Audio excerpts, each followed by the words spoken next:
Rather than waste your time on a bunch of long intros and advertisements, let's just get straight into the review. So the RTX 4070, I'm reviewing the Founders Edition, costs $599. It's replacing the 3070, which cost $499 MSRP. We'll talk more about all that in the end. And in the first game I tested, I'll be focusing on newer games in this video, we saw the Resident Evil 4 remake crash on the RTX 3070 at the maximum preset. If you follow my channel, you'll be aware that this is expected behavior. We see the 4070 able to play it. Now, dropping down to 1080p, the RTX 3070 crashes once again, where the RTX 4070 doesn't. Why is this happening? It's the VRAM difference. So Resident Evil 4 Remake on its maximum preset, which includes ray tracing, uses a very large amount of VRAM. If you look at the stat screen on the RTX 4070, you can see the green memory line. It shows the allocation first, and then the second number is the actual usage. Notice it goes over 8 gigabytes. Jumping up to 4K, it uses even more. And the point is, when it goes over 8 gigabytes, the RTX 3070 crashes because it only has 8 gigabytes. Now, most games don't crash when you run over the VRAM limit. This game is a bit unique in that situation, but that is what's happening. It doesn't have enough VRAM. The RTX 4070 has 12 gigabytes of VRAM, whereas the 3070 only has 8. That is one of the main differences, and we can see it absolutely paying off here with the RTX 4070 not crashing and getting pretty good playable frame rates, while the 3070 is crashing. Another game that just came out recently that uses a lot of VRAM is The Last of Us Part 1. Here we're testing it at 1440p Ultra. I'm on the patch 1.0.2.0, which was the newest patch available as of the time of my benchmarking. You can see that the RTX 4070 is using about 10 gigabytes of VRAM in this scene, and it is making it 49% faster than the RTX 3070 with an even larger lead in the 1% lows. You can see the frame time graph on the RTX 3070 is not very smooth. Even dropping down to 1080p Ultra, you can see that the RTX 4070 is using about 9.5 gigabytes. The 3070 doesn't have that much, so there can be some stutters on the frame time graph that are worse on the RTX 3070 than they are on the 4070, and again, that's giving it a 49% performance lead in its relative average performance. That's big, and that's bigger than you would expect between these two GPUs, and bigger than what we'll see in further game testing. So why are we seeing this, and why is it jumping up to a 67% relative performance advantage when we go up to 4K? Well, 4K uses even more VRAM. We can see that at this resolution, even the 4070 is struggling on the VRAM amount. It's going over 11 gigabytes of actual usage. And the 4070 has 12, but we can see here it's giving us a large performance advantage. This is what usually happens when a game runs out of VRAM versus what we saw in Resident Evil 4 where it actually just crashed. Usually you just see the game slow down, and that's what was happening here. When we move into Unreal Engine 5, we're going to see more of the typical result that we'll get between these two GPUs, where we see the RTX 4070 about 30% faster than the RTX 3070. And again, that's more typical and less of an advantage than we saw in those other games. Because in this situation, the RTX 3070 is not spilling over its maximum VRAM amount. And so this is more showing the actual speed difference between the two GPUs. Unreal Engine 5 is going to be used in a massive number of new games. It has amazing lighting technologies like Lumen, which is a kind of a software-based ray tracing, which can be hardware accelerated. We'll test that as well. Here we're seeing that at 1440p epic settings, the RTX 3070 is only averaging in the mid-40s, whereas the RTX 4070 is averaging right about 60 FPS. So you can get about 60 FPS in our only Unreal Engine 5 game we have to test right now, which is Fortnite. Fortnite's developed by Epic, who'd also develop Unreal Engine 5. So it is the first fully released game with all of the features like Lumen, Nanite, virtual shadow maps, all of that. Now, the ray tracing in this game, the Lumen lighting system, which is normally software ray traced, can be hardware accelerated. And if we enable that, we're actually still seeing about the same performance difference. This time I'm seeing 29%. That's about the same as 30%. That's just kind of variance. And we can see that the RTX 4070 is averaging a little bit under 60 FPS now. It's still pretty close. And again, you could, of course, use upscaling and things like that. but I chose not to do that here. If you're wondering how am I getting this side-by-side gameplay capture, I'm using Fortnite's replay feature. You can replay a game that you've played and change graphic settings and video cards and all of that. I did also try enabling DLSS at the quality setting, and I noticed that the 4070 is now 34% faster. That's noticeable enough that it seems like it might scale better on the lower resolutions. I'm wondering if that's because it actually has a lower memory bus than the 3070 does. But it has a larger cache to try to make up for that, but I think it might be helping out at the lower resolutions here. If you're judging the smoothness of the gameplay footage, these are captured at 60 FPS on a capture card externally to not affect the performance, but that does mean that the footage can sometimes look juddery or screen tearing issues that you wouldn't see in person. So judge the smoothness by the 1% lows in the frame time graphs. Here we're seeing that if you go down to the high settings, but still hardware accelerate the ray tracing, the 4070 is at a 31% lead, so the performance difference is about the same. But we can see that both GPUs are performing much better. So the 4070 is now over 90 FPS average with the 1% lows well over 60. And the 3070 is also doing well here, averaging around 70 FPS. So both of these GPUs can be used for Unreal Engine 5 1440p. If you go to the high settings, the RTX 4070 is just more of a higher refresh rate GPU. Now, if you try to completely max out 1080p, Unreal Engine 5 can be very demanding. The RTX 3070 is able to average in the mid to low 60s, with 1% lows dropping down into the upper mid 40s, whereas the RTX 4070 is able to average a little over 80 FPS, with 1% lows a little bit over 60 FPS, and again, about a 31% lead. So we're seeing that 30-ish% range, at least in this Unreal Engine 5 testing in Fortnite. I can't guarantee that every Unreal Engine 5 game is going to perform the same, but this is the game I have to test right now. Now, if we go up to 4K epic settings without even trying the hardware accelerated ray tracing, neither GPU is doing very well here. The 4070 is leading by 27%, which is a bit lower than we're seeing. Again, at higher resolutions, I think the lower memory bus is having a bit of an impact on the overall performance difference here. The 4070, though, is able to average a little over 30 FPS. Not that you'd want to use that in Fortnite, but if you took that as a stand-in for could you max out a game at 4K in Unreal Engine 5, if it was like a single-player game or something like that, sure, although I think upscaling would make sense.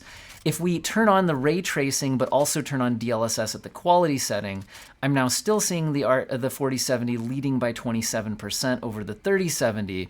But it's both of them are a lot more playable, although I still think a lot of people would want better performance than what we're seeing here. We're seeing upper mid-40s average on the RTX 4070 with an upper mid-30s average on the 3070. And 1% lows, also about 37 versus 29 between the two GPUs. So it's looking like you're not going to be maxing out games at 4K on the 4070, even with DLSS quality when you're talking about new like Unreal Engine 5 games. Now, let's test out Unreal Engine 4. The Callisto protocol is one of the best looking Unreal Engine 4 games I've seen, and testing it out at 1440p ultra settings using the game's built-in benchmark shows only a 23% lead over the 3070.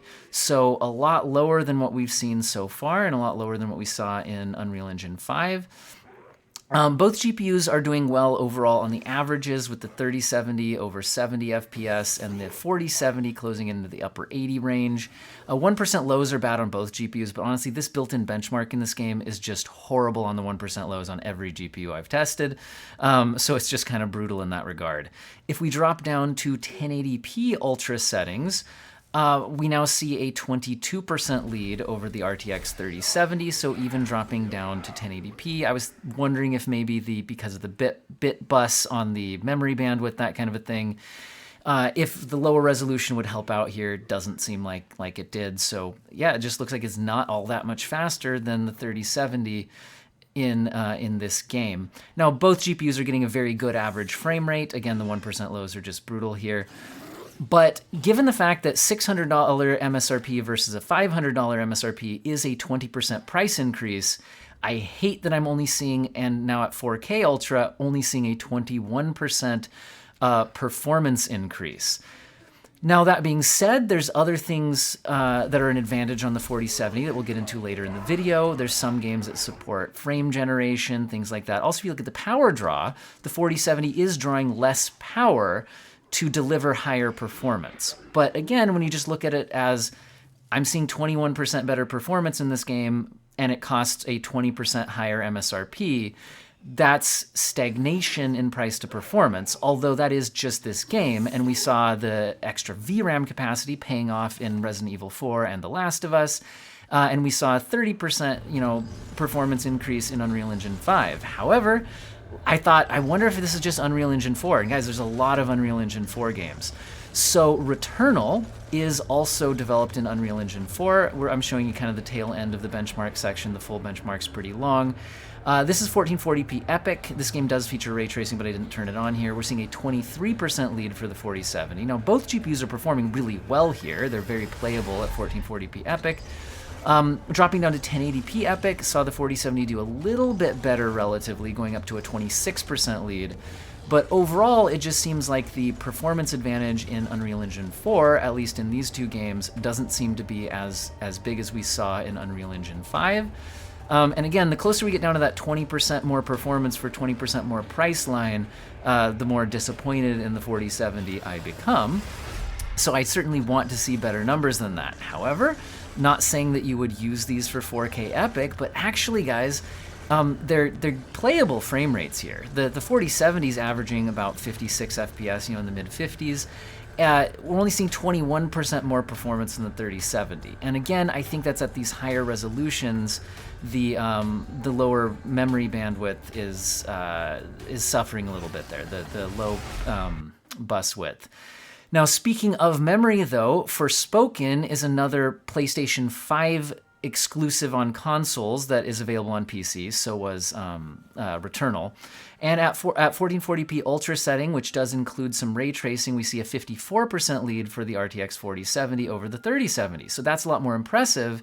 Now, why is that happening in this game but not in the others? Dropping down to 1080p here, we see it winning by 53%. Once again, this is a VRAM issue. This game is very VRAM hungry, and you can see that the 4070 is using, not just allocating, about 9 gigabytes here at 1080p, so it's still using more than 8 gigabytes even at 1080p. And so again, when the 3070 spills over its maximum VRAM capacity, its performance slows down. And the 4070 isn't slowing down like that because it's not going over its VRAM capacity. At 4K, it's even more pronounced, with the 4070 having a 61% lead. But again, it shows it using almost 11 gigabytes of VRAM. So again, the more VRAM is absolutely paying off in some of the newest games. And I think this is going to continue to be a thing in the future. Now, if you turn down settings to not spill over VRAM, it becomes less of an issue. Now, A Plague Tale Requiem is an in-house engine from Asobo Studios. This is one of the best-looking games I have ever seen. It's another next-gen only console. It's not worrying about backwards compatibility. Here we're seeing the 4070 only 23% faster than the 3070. Both GPUs performing well, although in more demanding scenes, the 4070 will stay over 60 FPS a lot more of the time. Now, I didn't test this with ray tracing enabled because that wasn't part of the preset, but with ray tracing enabled, this game can get very VRAM hungry, and I think we would have seen the 3070 crashing, lowering its performance, not actually crashing, due to VRAM spillover if I had enabled ray tracing. At 1080p Ultra, we're also seeing a 23% lead for the 4070 over the 3070, both GPUs performing very well here at 1080p Ultra. Again, the closer we are to 20%, the more disappointed I am in the price to performance impact of this generation. And like I said, we saw this kind of numbers in Unreal Engine 4. We're seeing it here in Asobo Studios in-house engine. At 4K Ultra, it's dropping down to a 22% lead, although to be fair, neither GPU is doing great. Now, I didn't test this game with DLSS frame generation. I did test Cyberpunk with frame generation, which we'll see later on, but this game does feature frame generation, which is a nice thing the 4070 has that the 3070 doesn't. So while the actual raw performance numbers here are not giving us any real meaningful improvement in price to performance over the previous generation, it does have a feature available that the 3070 didn't, so at least there's that. And then I thought I'd test out Modern Warfare 2, Call of Duty. I'm looking at the 1440p balanced preset because I think people would be more likely to play at reduced settings on a competitive game like this. We're seeing a 37% lead for the 4070 over the 3070 here. I wonder if this game likes extra VRAM cache. Regardless of the reason, we are seeing a much more impressive result here. I'm very happy to see something significantly above a 20% performance lead. Dropping down to 1080p balance settings, which I think is pretty reasonable. Both GPUs are doing very well here, averaging around 200 FPS on the 4070 and around 150 FPS on the 3070. And we're seeing a 35% lead for the 4070. By the way, if you look at my stats counters up there, the frame rate number on the left is the current instantaneous frame rate. The one in the middle is the average accumulated through the benchmark, and the 1% lows are on the right. And I'm basing my relative average performance number by the average at the end of the benchmark run. If we go to 4K results, still at the balanced preset, we're seeing a 34% lead for the 4070 over the 3070. So again, it seems to be performing pretty well here. I'm not saying that 34% sounds mind-blowing improvement generationally, but it's more of the expected improvement generationally, and then you get into the price and whether that helps much on the price to performance. But anyway, also if you hear kids running around upstairs, my kids just got home. I'm recording this video. I thought I'd get it done before they got here, but I guess not. Anyway, let's look at Vulkan performance. So Red Dead Redemption 2, this is 1440p maximum quality preset. We're looking at this game running in Vulkan API. So far, everything we looked at was DX12. I was curious if we'd see anything different here. Not necessarily different. This is similar to the results that we saw in other games, especially like our Unreal Engine 4 games, where it's about a 24% performance lead over the RTX 3070. Both GPUs performing very well at 1440p max preset in this game. At 1080p max preset, we see the performance lead for the 4070 jump up to 28%. If you're looking at the stat counters and you're like, wait, where's the averages and the 1% lows? This built-in benchmark that I'm using here has a lot of long load screens in it. So if I had left up those numbers on the load screens, it would have thrown off the results. So I'm just using the games report at the end of the benchmark run to calculate the percentage difference on the averages here. Again, 28% faster at 1080p. Jumping up to 4K, we kind of see the expected result given the memory bus, that the 4070 reduces its lead at 4K compared to what it saw at 1080p. We're dropping down to a 21% lead here. But overall, I wouldn't say I saw anything particularly different in Vulkan. And honestly, this is just one game. I can't make generalizations about every Vulkan game. But I did want to test at least one Vulkan game. We do see the 4070 getting over 60 FPS in this scene, which is nice, and averaging over 60 FPS. But again, similar results to I think what we were seeing in Unreal Engine 4 and in Plague Tale Requiem. I also want to try out a DX11 game. So God of War 1440p Ultra here, both GPUs averaging very high numbers, the 4070 about 23% faster. So again, I can't say that it's going to be every DX11 game, but I did want to test at least one DX11 game. And yep, 1440p Ultra, 23% faster, similar to what we saw in Red Dead Redemption 2, similar to what we saw in the Unreal Engine 4 games, similar to what we saw in Plague Tale Requiem. So while some games are giving us a more exciting performance lead, looks like a lot of games aren't that exciting. Here we're seeing the 1080p Ultra results, where we're seeing a 21% lead for the 4070 over the 3070, which again, results like that are very disappointing because that's just stagnation. 20% more money for 21% more performance is not very exciting. Yes, there's other features, which again, I'll get into in my conclusion at the end of the video. We'll wrap up my final thoughts on the GPU overall. Moving into the 4K results, we're seeing 24% faster. I was a little surprised to see that a little bit better than what we saw at the 1080p results, but then again, it's a few percent difference. There's just some variance anyway. But yeah, 24% faster for 20% more money. Not incredibly exciting on this particular game, although it's performing very well. It's averaging well over 60 FPS at 4K Ultra in that game. Now, let's jump into Cyberpunk 2077. We'll start out without ray tracing, and then we'll look at some ray traced results. Now, this one at 1440p Ultra, I'm only seeing it 19% faster. 19% faster for 20% more money is, again, not very exciting generational uplift. It's performing well at 1440p Ultra with an 81 FPS average, which is good. Dropping down to 1080p Ultra, we at least see it go up to a 24% lead over the 3070. But again, that's not super exciting. Now, at these high of frame rates, because it is very high, you even run into a little bit of CPU limitations at certain points in the benchmark. It shouldn't be throwing it off too much. But you did, through this little city section here, see a little bit of a dip on the GPU utilization, especially on the 4070. So it might have been capable of a slightly higher one there.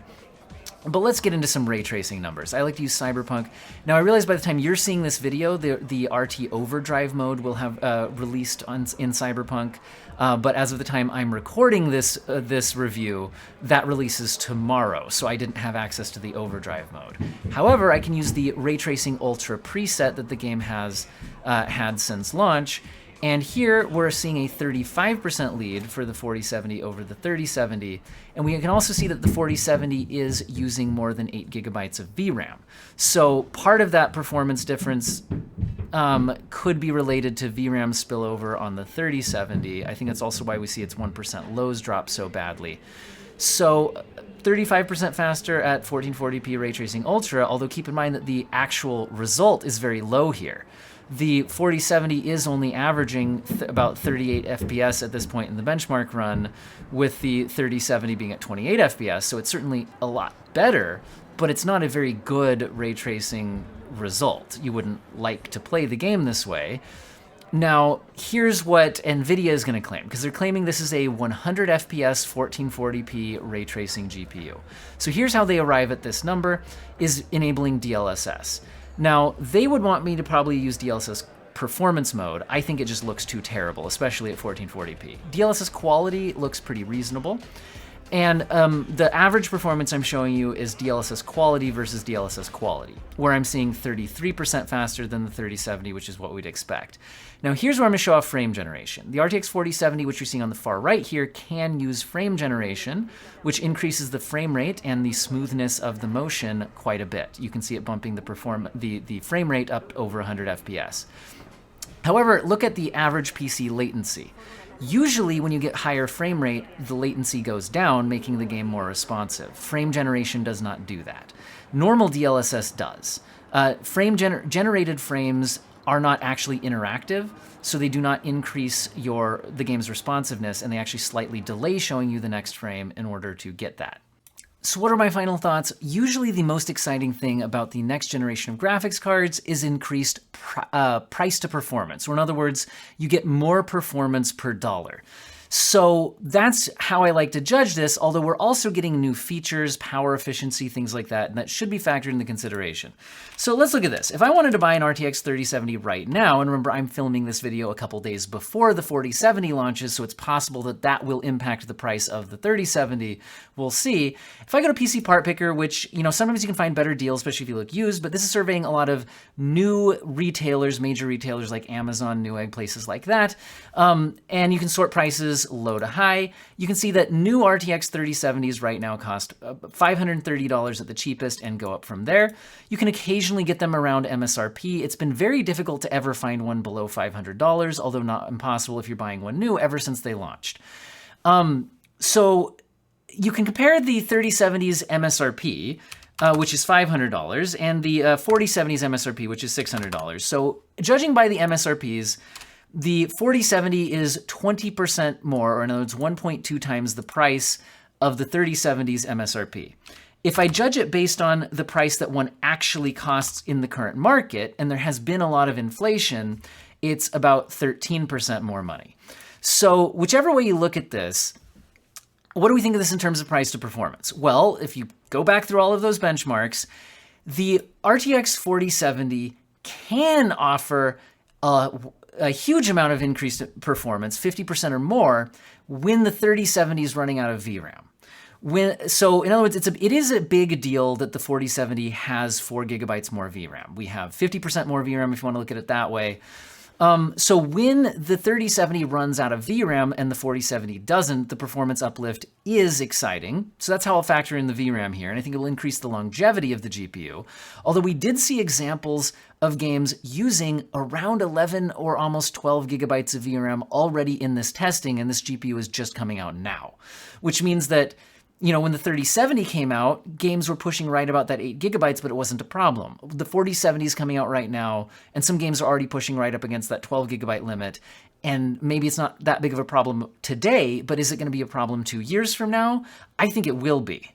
So it's nice to have the extra VRAM compared to the 3070, but it would have been nice to have even more.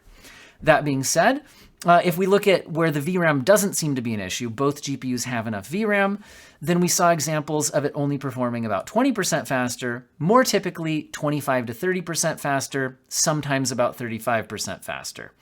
So it's difficult without benchmarking 100 games and averaging them all to give you an exact relative performance. I think I'd be a bit generous to call it 30% faster, but maybe we'll call it 30% faster. So if we call it about 30% faster for about 20% more money for the MSRP, that's not a great look. Is it a better deal than a 3070? Yes. Is it better price to performance? Yes. Is it much better? No. If you look at it in the current market, 600 versus 530, 13% more money for 30-ish% more performance. That's at least a little bit better, but it's nothing to get that excited about. That being said, there has been a lot of inflation, and if you take the $500 MSRP of the 3070 and adjust it for inflation, which I did in a video that I filmed yesterday, but I'm not yesterday by the time you're viewing this, with inflation factored in, it's about $580. So it's actually not that much of an increase compared to the inflation-adjusted $500 MSRP. But guys, has your pay actually gone up with inflation? Mine hasn't. So regardless of whether inflation justifies that price increase, the fact of somebody actually buying it isn't going to feel like an $100 increase didn't happen. So that's disappointing. Now, that being said, the 4070 is more power efficient. It was drawing less power than the 3070, but delivering more performance. And it does have features like AV1 encoding, which is nice to have for some people, but many people who are just playing games aren't going to care about AV1 encoding. If you're streaming, content creation, then that might be a nice feature. And then we also have frame generation. I didn't do a lot of frame generation testing because, quite frankly, most of the games I tested, which are all new games that just came out for the most part, or popular games, well, they didn't have frame generation. Now, frame generation is getting added to more and more games, and I could have selected a set of games that did have more frame generation available, so there's that. Personally, I'm very positive about frame generation. I think it is a great feature to have. I do think for people who play single-player games where the latency is not going to be a big deal, I think in a lot of cases you want to use it. I do think it was impressive what using DLSS quality plus frame generation was able to do for the Cyberpunk performance. Going from an experience you probably just wouldn't want to use to enabling both getting, 100 FPS experience. That is very nice. It wouldn't feel like 100 FPS, but it would look like 100 FPS. Other than the minor image quality artifacts that you can get from frame generation, at a high enough base frame rate, I don't think it's too terrible in most cases. In some games, I didn't really like it in Spider-Man. In a lot of other games, I did like it. But frame generation is kind of its own topic. I think it's a nice feature to have. So this is bringing me to the final conclusion here. I think that a 30-ish% raw performance uplift is good. I think that's good. But when you do it for 20% more money, that's not exciting. It's slightly better than stagnation. You also get the added features, which is also good. But I think what this means is the RTX 4070 the best Nvidia GPU in the $600 price class? Yes. Is it an exciting generational step forward? Not at a $600 price point. And I have a feeling that most partner models, well, there is a Founders Edition that I'm reviewing in this video. I think a lot of partner models will probably cost more than $600, in which case its price to performance becomes stagnation or worse, okay? Which is not good. Again, you do get the added features. Now, what about AMD GPUs? So here's the thing. I am going to do a lot of follow-up videos on this. If you watch the big hardware tech channels, they usually review a GPU once, and then they're done for a while. Maybe they do a follow-up. My channel is specifically GPU focused, and I do detailed head-to-head comparisons. Today, you watched the RTX 3070 comparison. I'm pulling up the relative performance chart here at Tech Power Up so you can get a rough idea how this will perform against other GPUs. But then I'm going to release my own detailed head-to-heads against the 3070 Ti. I've already done the benchmarks. I just need to edit together the footage. That should be coming out soon. And price to performance-wise, the 3070 Ti actually did have a $600 MSRP. So the 4070 will look better than it did in this video if you compare it to the 3070 Ti, which is technically its pricing predecessor, although it's not its namesake predecessor. Because the 3070 Ti, quite frankly, is terrible value. It was at launch, it still is today. So it does. So the 4070 beating that in price to performance isn't that impressive because the 3070 Ti is such bad price to performance. Now, if we're calling us about 30% faster in this video, not always, sometimes less, sometimes a bit more, that kind of puts it into if we're just talking raw performance numbers, as pretty similar to a 6800 XT, 3080, or 6900 XT.